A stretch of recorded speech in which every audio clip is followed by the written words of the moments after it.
Në spitalin e Gostivarit, numri i pacientëve që po kërkojnë ndihmë mjekësore po shënon rënje të dukshme. Sipas drejtorit të spitalit, rreth 117 pacientë janë paraqitur për të marrë terapi pas helmimit nga uji.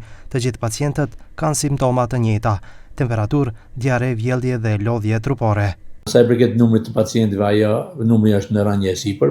Në 23/7/2026 në repartin e infektivës kemi dikundi 82 pacientë të ri. Në repartin e pediatrisë kemi numër jashtëzakonisht vogël 33 pacientë, në urgjencë 2 pacientë, to janë pacientë të ri, edhe domethënë gjithsesi kemi 117 pacientë, domethënë është numër relativisht i vogël nga asimetit e tjera.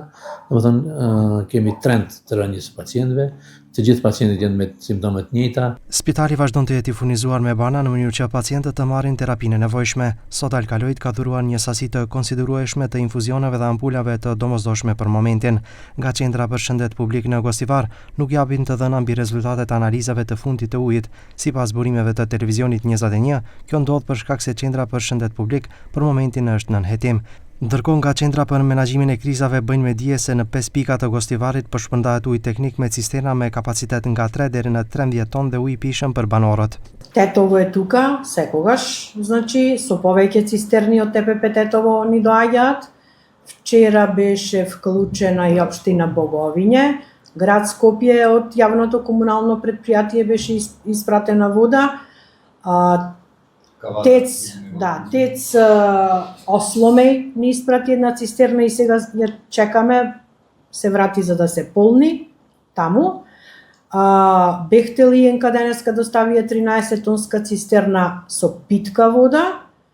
Од Кавадарци имаме една цистерна 8-тонска и неја ја полниме со питка вода и две цистерни од Неготино, една цистерна од Неготино со 5 toni pitка voda.